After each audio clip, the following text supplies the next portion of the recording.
The rain fell hard on Seoul that night.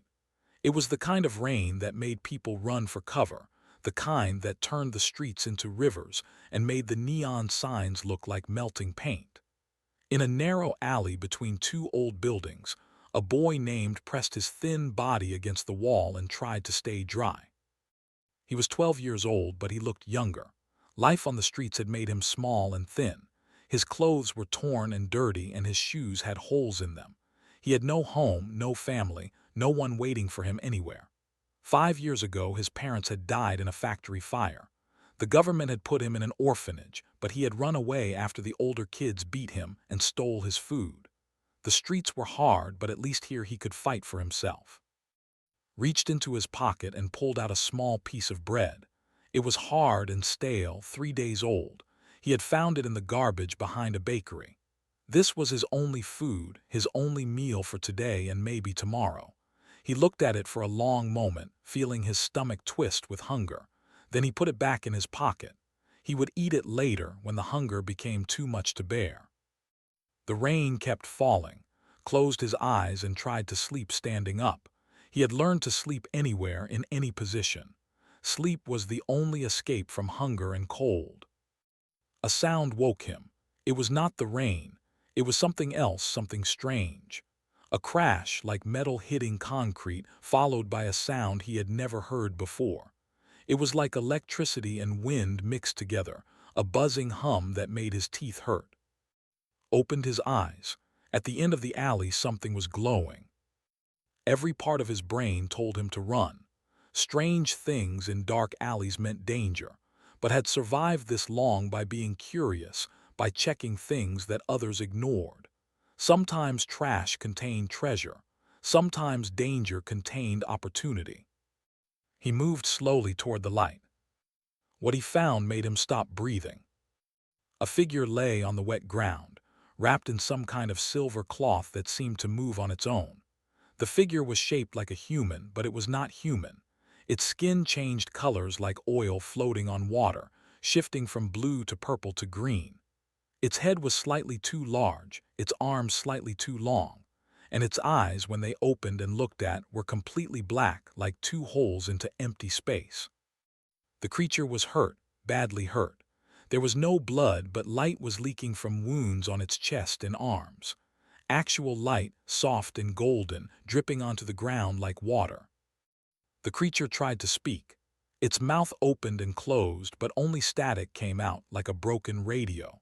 It raised one hand toward, and the boy saw fear in those black eyes. Real fear, the kind he had seen in his own reflection many times. This thing, whatever it was dying. Stood there frozen. His mind raced through his options. He could run. He could ignore this and pretend he never saw it.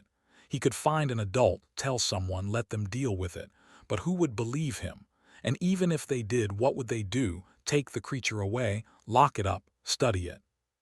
The creature made a sound, a weak cry that needed no translation. It was the sound of someone asking for help.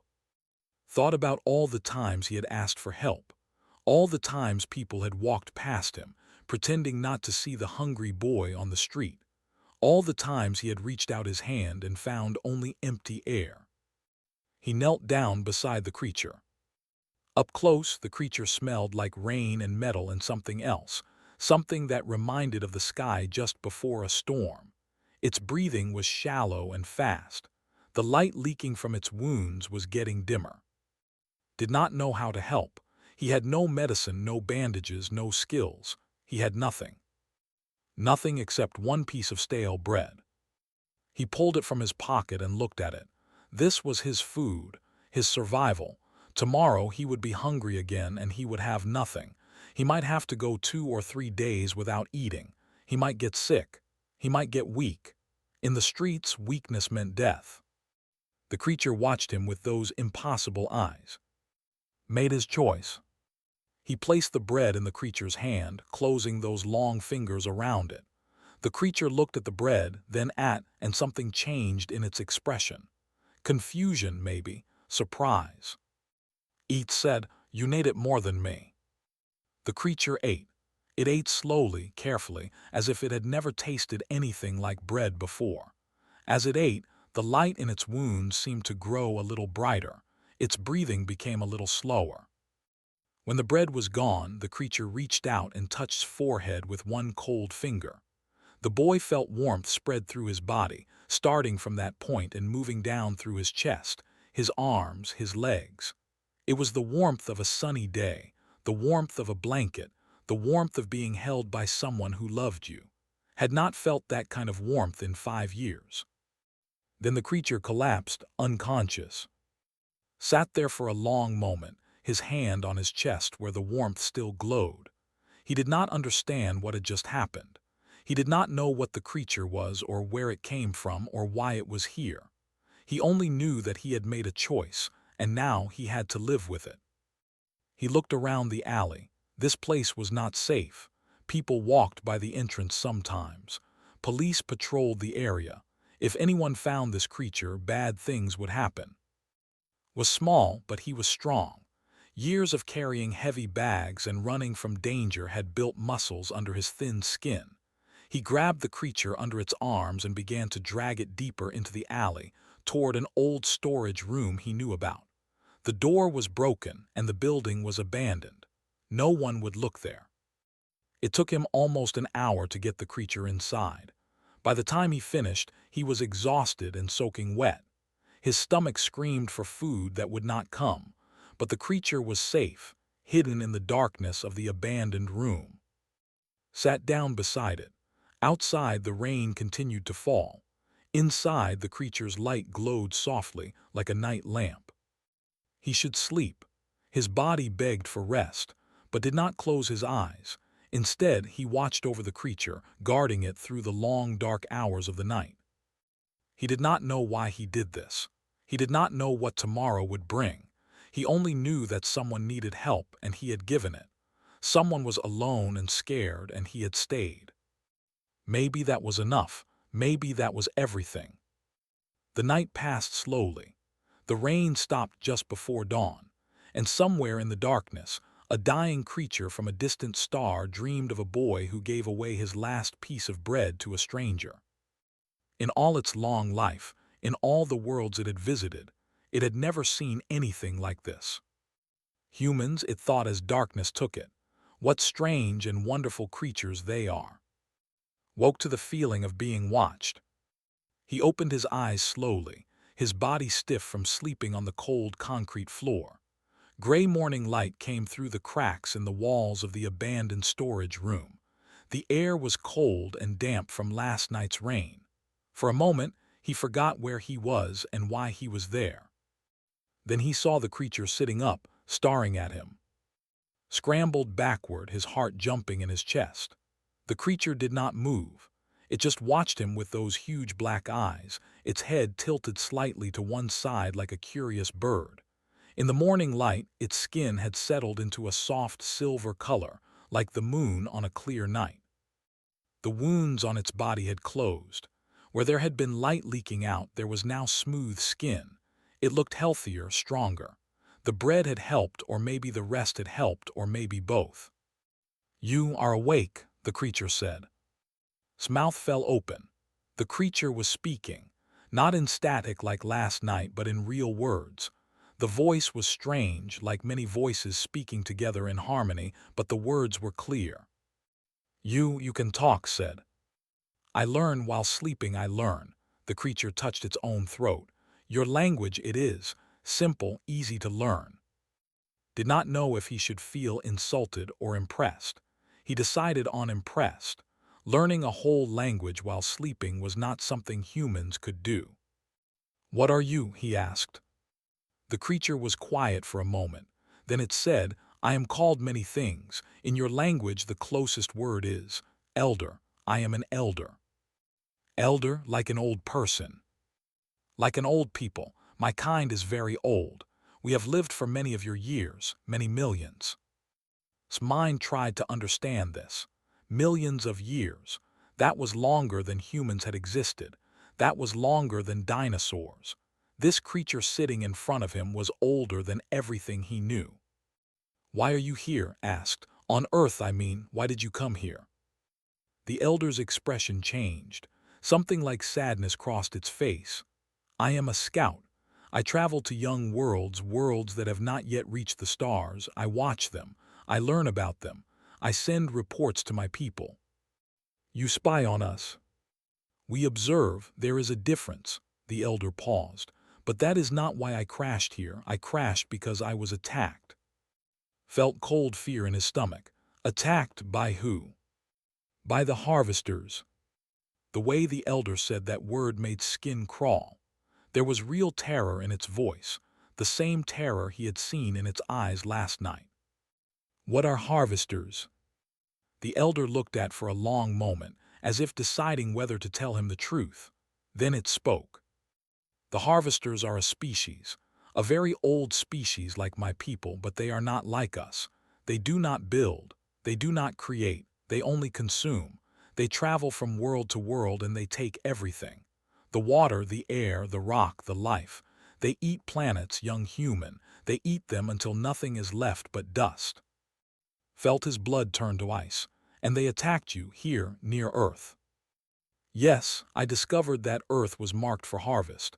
I tried to send a warning to my people, but the harvesters found me. They shot down my ship. I crashed here.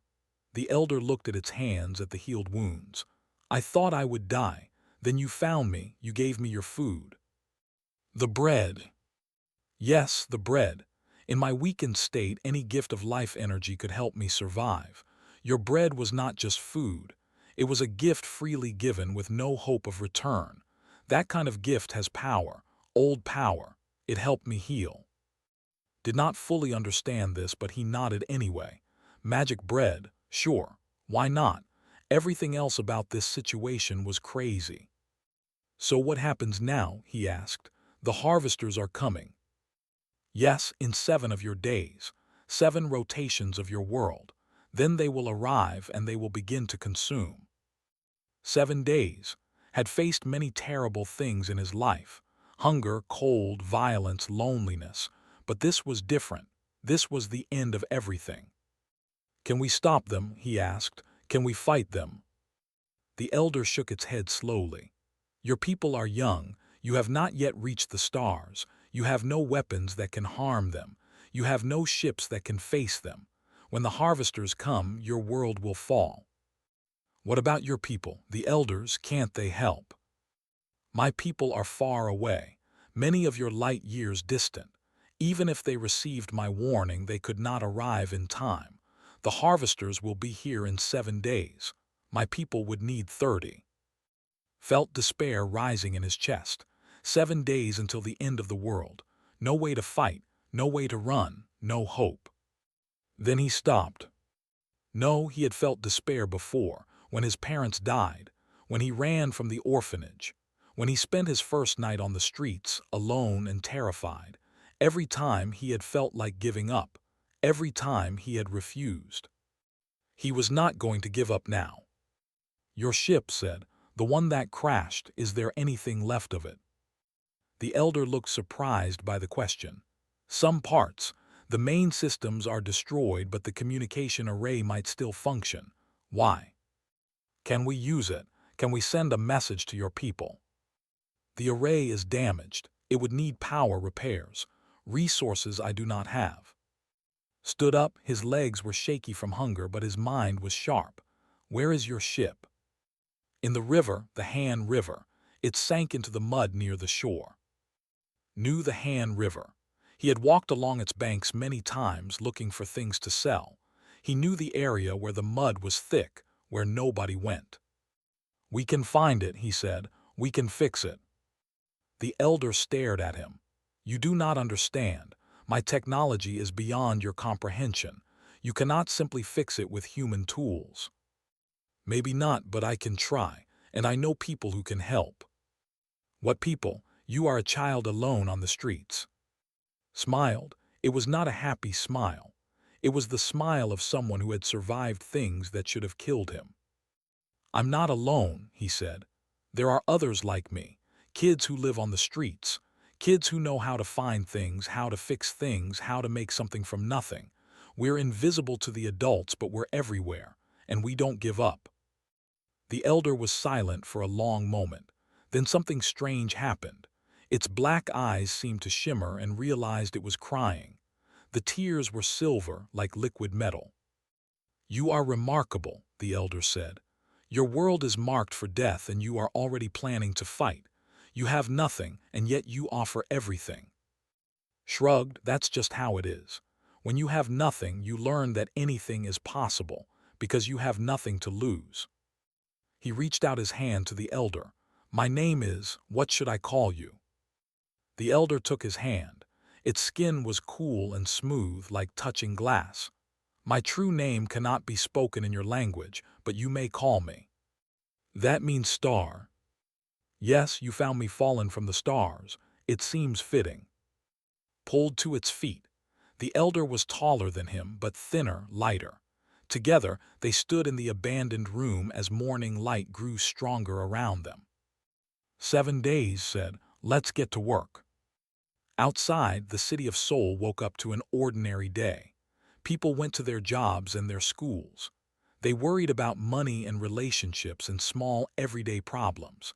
They had no idea that far above them, in the darkness between stars, something hungry was coming. And they had no idea that their only hope was a street kid with nothing but determination, and a fallen star learning to walk again. The Han River mud was thick and cold. His feet sank deep with every step as he walked toward the place where said the ship had crashed. The elder followed behind him, moving carefully, still weak from its injuries. It was the second day. 5 days left until the harvesters arrived. They found the ship half buried in the mud near the shore, hidden by tall grass and garbage that had washed up from the river. It was smaller than expected, about the size of a delivery truck. Most of it was crushed and broken, pieces of strange metal scattered across the mud like the bones of some dead animal. But one part was still intact, a dome-shaped section near the back, covered in symbols that glowed faintly blue. The communication array said, "It survived." Walked around it, studying it from every angle. He had no idea how alien technology worked, but he understood machines. He had spent years fixing broken things he found in the trash, selling them for small amounts of money. A machine was a machine, whether it came from a factory or from the stars. "What does it need?" he asked.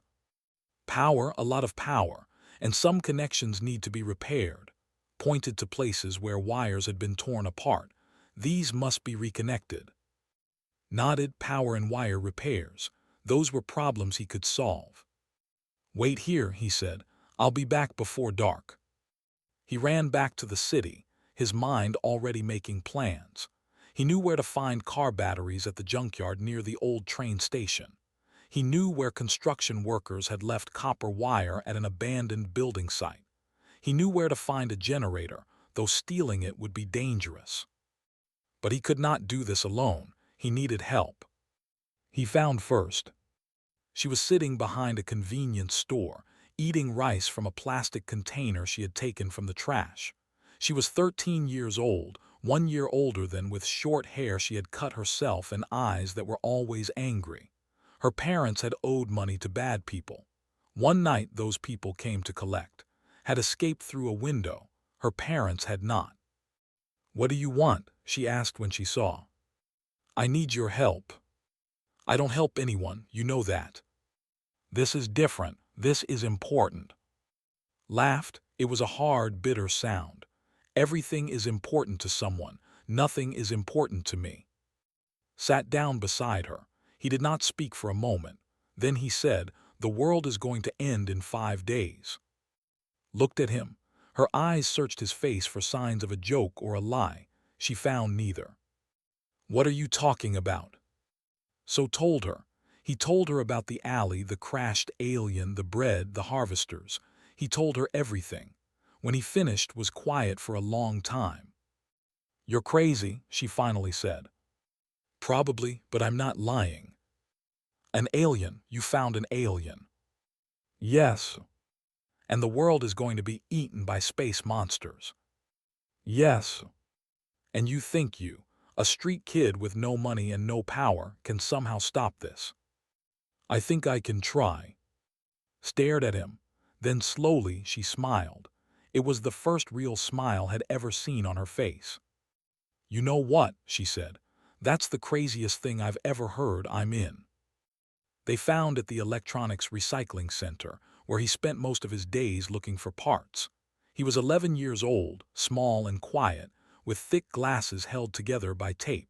He never talked about his past, and nobody asked. What everyone knew was that could fix anything. He had taught himself electronics from thrown-away books and broken machines. He was a genius born in the wrong place at the wrong time. When they told him about the alien and the ship, he did not seem surprised. I always knew there was life out there, he said, pushing up his glasses. The universe is too big for us to be alone. When can I see the ship? They took him to the river that night. When saw the communication array, his eyes went wide behind his glasses. He walked around it slowly, touching the glowing symbols, studying the broken connections. This is beautiful, he whispered. The engineering is perfect. It's like nothing I've ever seen. Can you fix it? Asked. Was quiet for a moment, then he nodded. Yes, I think so. The basic principles are the same as our technology, just more advanced. I'll need copper wire for the connections, lots of it, and power, more power than car batteries can provide. There's a generator at the warehouse on 5th Street, said. The one with the blue doors. They only have one guard at night. Looked at her. You know that place. I know every place worth stealing from. It's how I survived.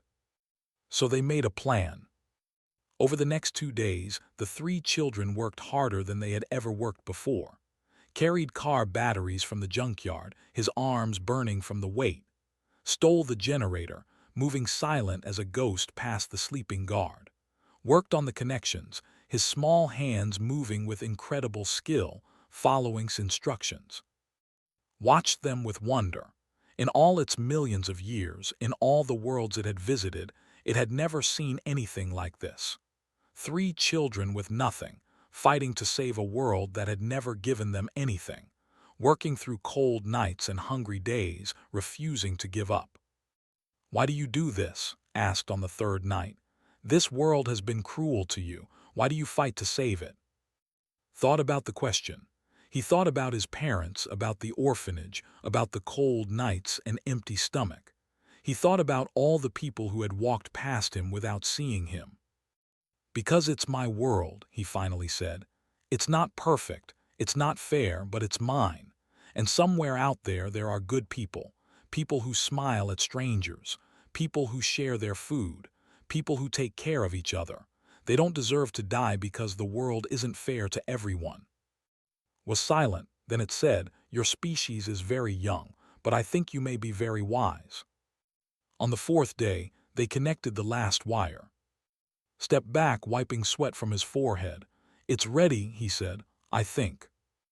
They all gathered around the array, placed its hands on the glowing dome and closed its eyes. The symbols began to pulse brighter, faster. I need complete silence, said. The signal must be perfect. The 3 children held their breath. Energy surged through the array. The air crackled with electricity. The symbols blazed so bright that had to cover his eyes. Then spoke, its voice echoing with strange harmonies. This is Elder Scout of the 3rd Circle. I have crashed on the world designated Sol 3, known to its inhabitants as Earth. This world is marked for harvest by the enemy. Repeat, this world is marked for harvest. But I have found something here, something I have never found before. Paused. When it spoke again, its voice was filled with emotion. I have found beings who give their last food to strangers, children who have nothing but who fight anyway, a species that has every reason to give up but refuses. I have found hope in the darkest place. I have found light in beings who have known only darkness. I ask the council to come, not because this world can be easily saved, but because this world deserves to be saved, because these humans deserve to be known. The signal burst into the sky, invisible and faster than light, racing through the darkness between stars.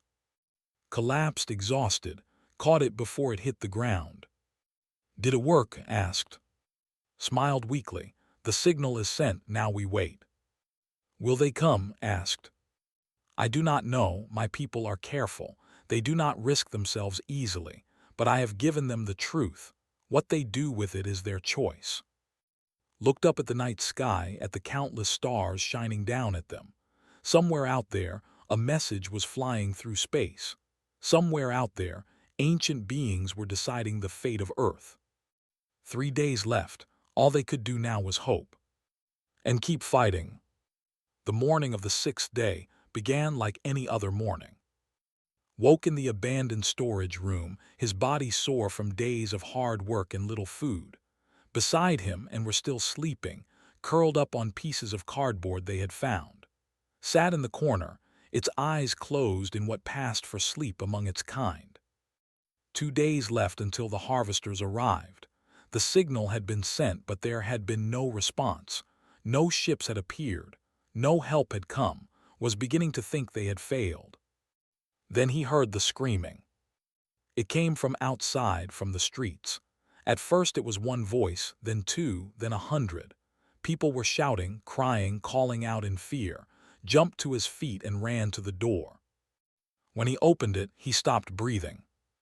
The sky was filled with ships. There were thousands of them, tens of thousands. They covered the sky from one horizon to the other, blocking out the morning sun. Some were huge, bigger than entire city blocks, shaped like mountains floating in the air. Others were small and sleek, moving in formations like flocks of birds. Some were made of metal, some of light, some of materials that could not even understand. All around him the city had stopped. Cars had crashed into each other. People stood in the streets staring upward with open mouths. Some were crying, some were praying, some were running, though there was nowhere to run to. And came out behind him, followed by. They all stared at the sky together. They came, whispered. They actually came. Your people? Asked. The elders. Yes, and more. The council has called the fleet. I have never seen so many ships gathered in one place. His voice trembled. They came because of the message. They came because of you. A sound like thunder rolled across the sky as one of the larger ships began to descend. It moved slowly, majestically, lowering itself toward the city. Saw military helicopters approaching it, then turning away. What could they do against something so vast? The ship descended toward their neighborhood, toward their alley. Understood then. The ship was not just arriving randomly. It was coming for them. It was coming for the place where a street kid had shared his last piece of bread with a stranger. We should go to it, said. They will want to meet you. The 4 of them walked through the chaos of the streets. People ran past them, not seeing them. The whole world was in panic. Television screens in store windows showed news reporters struggling to explain what was happening. Governments around the world were making emergency broadcasts, telling people to stay calm. No one was calm, but felt strangely peaceful. Whatever happened next, he had done what he could. He had tried. A shuttle separated from the main ship and descended into the alley where this had all begun. It was silver and smooth, shaped like a teardrop. When it touched the ground, a door opened and light poured out. Figures emerged from the light. They were like, but different. Some were made of metal and flesh combined. Some were pure energy held in humanoid shapes. Some were forms that mind could not fully understand, shapes that seemed to bend reality around them. They were the elders, the rulers of a civilization that had existed for millions of years. And they were here for him. One of them stepped forward. It was taller than the others, its body covered in patterns that shifted and moved like living art. When it spoke, its voice was like music, like 100 instruments playing in perfect harmony. I am the speaker of the council, it said. I speak for the elders and for the 1,000 worlds under our protection. Bowed deeply. Speaker, I am honored. I did not expect the council itself to come. Your message reached us, the speaker said. It reached every world in our domain, and it has caused much debate among our people. The speaker turned its gaze to, "You are the one, the child who gave his last food." Felt very small under that gaze. He was just a street kid in dirty clothes, standing before beings older than his entire species. But he had faced fear before. He had faced hunger and cold and loneliness. He could face this. "Yes," he said, "I'm." The speaker was silent for a long moment. Then it did something that made everyone, even, gasp in surprise. It knelt before him. A god kneeling to a street kid. "For 10,000 years," the speaker said, "we have sent scouts to developing worlds. We have tested the young species, watching to see what they would do when confronted with a stranger in need. We have watched them turn away. We have watched them call for authorities. We have watched them attack out of fear. In 10,000 worlds across millions of years, we have seen the same patterns repeat." The speaker's voice grew softer, filled with something that sounded like wonder. "In 10,000 worlds, you are the first to give everything when you had nothing, the first to offer your last meal to a stranger without asking for anything in return. We have studied species for longer than your world has had life. We have never found what we found in you." Did not know what to say. He looked at him, but they were just as shocked as he was. "It was just bread," he finally said. "He was hungry, I've been hungry, I know what it feels like." "Yes," the speaker said. "That is precisely it. You knew suffering, and instead of letting it make you hard, you let it make you kind. You had every reason to think only of yourself. Instead, you thought of others. This is rare in the universe, young human, rarer than you can imagine." The speaker rose and turned to face the sky, where the fleet waited. "We came because of you, because your message reminded us why we protect the young worlds in the first place, because you showed us that some species are worth saving, even at great cost."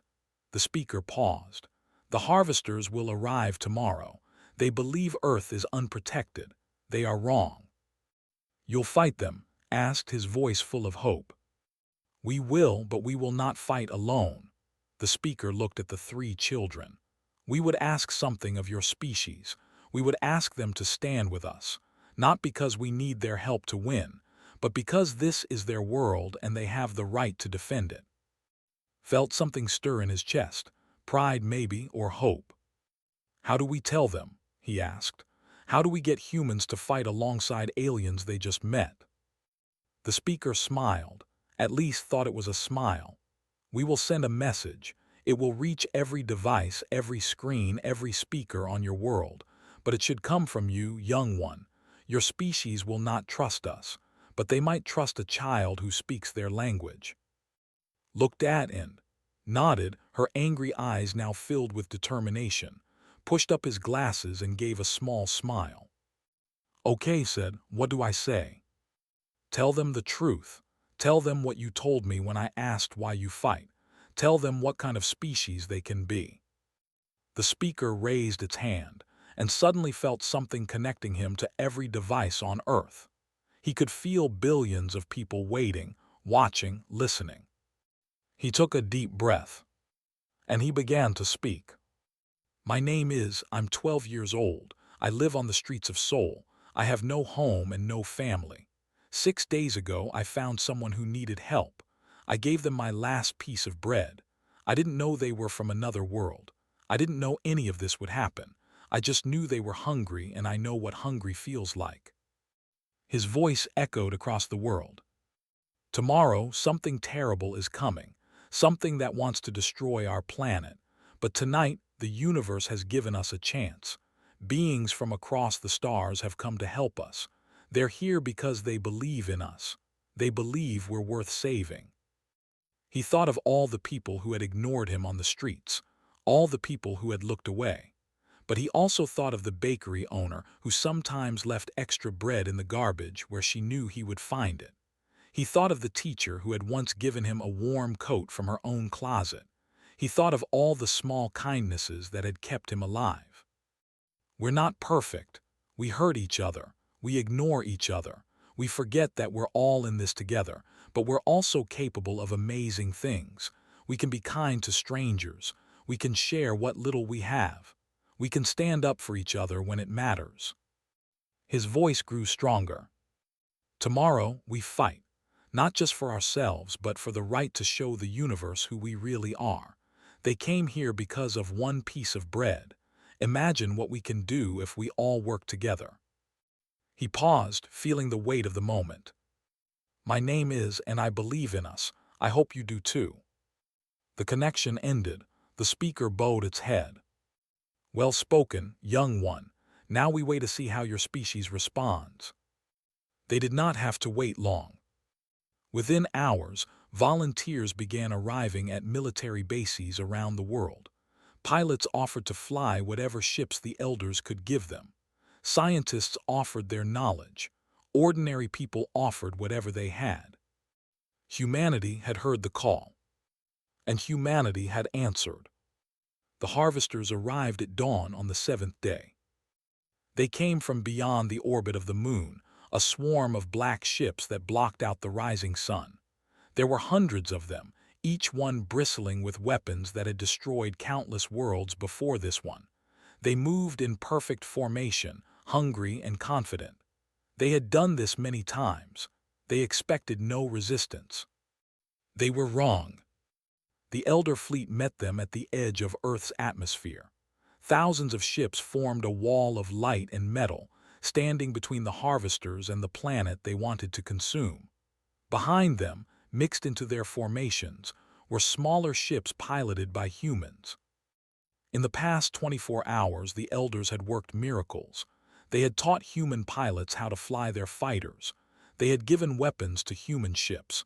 They had created battle plans that combined Elder knowledge with human creativity. It was not a perfect alliance.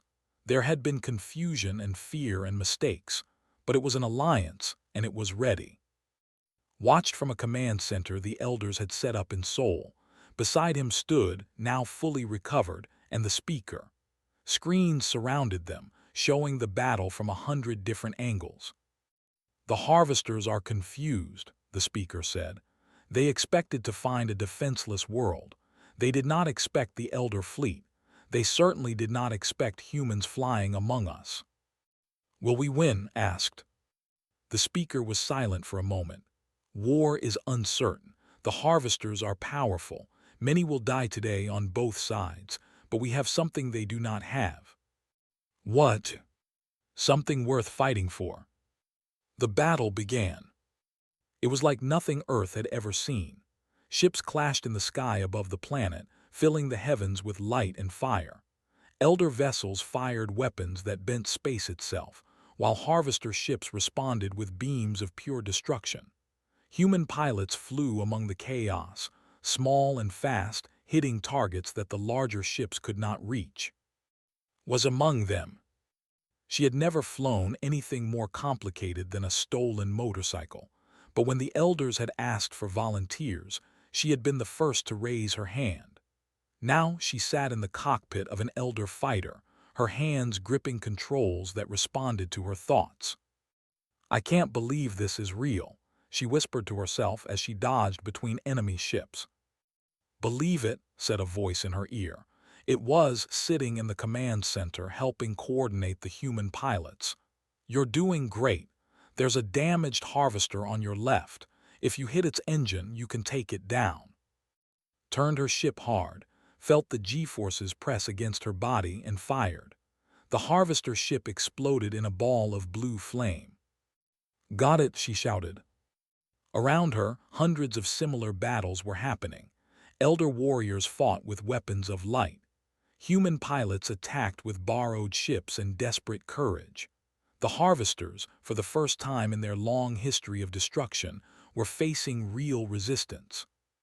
But the harvesters were strong. For every ship the Alliance destroyed, they destroyed two in return. Elder vessels broke apart, their crews dying in the cold of space.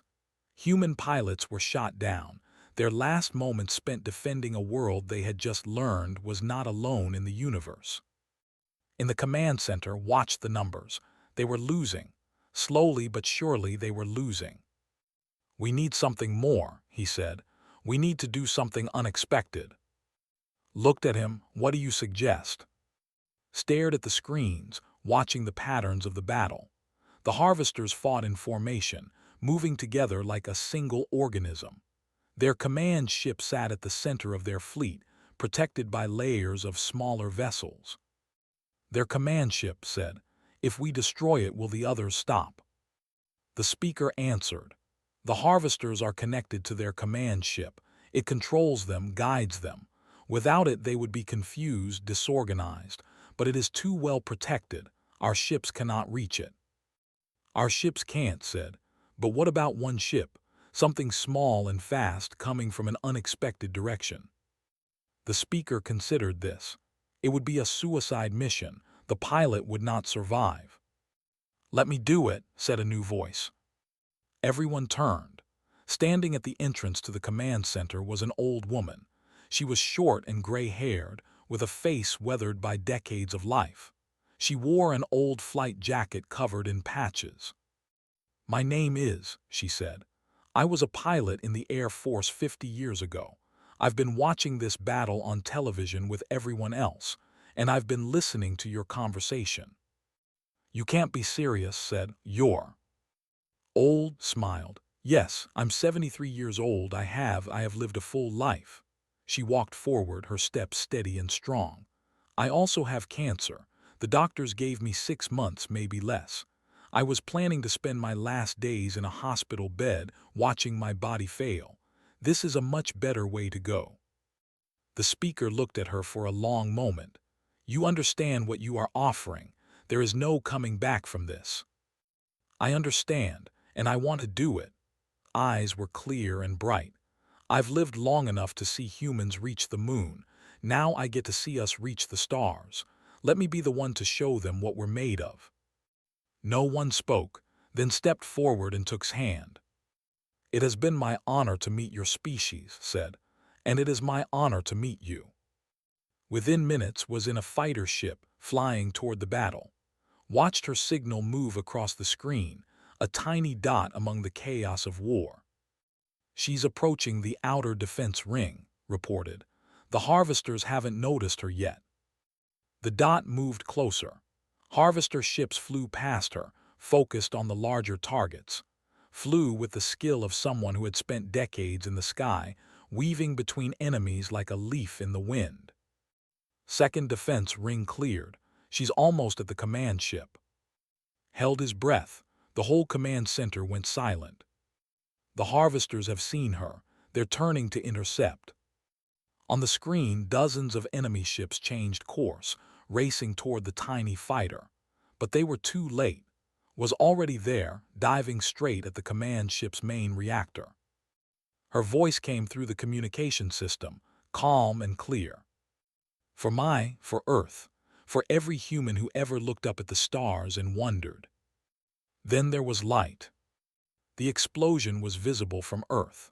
For a moment, a new star blazed in the sky, brighter than the sun.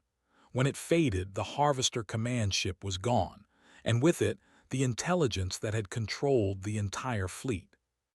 The remaining Harvester ships stopped moving. They drifted in space, confused, leaderless. One by one, the Alliance picked them off. By noon, the battle was over. Earth had won. In the days that followed, the world changed forever. The Elders offered humanity a seat on the Galactic Council, not as students or servants, but as equals.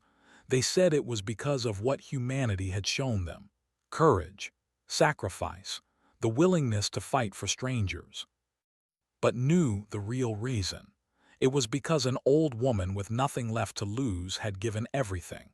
It was because 3 street kids had refused to give up. It was because a boy had shared his last piece of bread with a hungry stranger. A month after the battle, there was a ceremony. Leaders from every nation gathered to sign the treaty that would bring Earth into the galactic community. The speaker stood at the podium, addressing the assembled crowd. But when it came time for the most important moment, the speaker stepped aside. "This moment belongs to the ones who made it possible," the speaker said. "Not to leaders or generals, but to children who had nothing and gave everything. Walked to the podium, with and beside him. They were still wearing their old clothes, still looking like the street kids they had always been. But now the whole world was watching them. "We're not heroes," said. "We're just kids who got lucky, but here's what I've learned. You don't have to be special to make a difference. You don't have to be powerful or important. You just have to be willing to help. One small act of kindness can change everything. One piece of bread can save a world." He looked up at the sky, where ships from a dozen different civilizations hung in orbit, watching and waiting. "This is just the beginning," he said. "From now on, we're not alone, we're part of something bigger, and we have a chance to show the universe who we really are. Not perfect, not always good, but trying, always trying to be better." Later that night, stood on the roof of the command center, looking at the stars. Came to stand beside him. "What happens now?" asked. Smiled. "Now you grow, you learn. You take your place among the stars. It will not be easy. There will be more challenges, more enemies, more tests, but you will not face them alone." "And what about me? What do I do?" "Whatever you want. The Council has offered you anything you desire. A home, education, power. Whatever you ask for, you will receive." Thought about this. A month ago, he had been a homeless orphan with nothing but a piece of bread. Now he could have anything. "I want to help other kids like me," he said finally. "Kids on the streets, kids with nothing. I want to make sure they know they matter, that one small person can make a difference." Nodded. "A worthy choice, and perhaps the best use of what you have been given." They stood together in silence, watching the ships move across the sky. Somewhere out there, in the vast darkness between stars, there were billions of worlds waiting to be discovered, adventures waiting to happen, stories waiting to be told. And at the center of it all, a street kid who had shared his last piece of bread with a stranger. The universe would never forget. Humanity had arrived.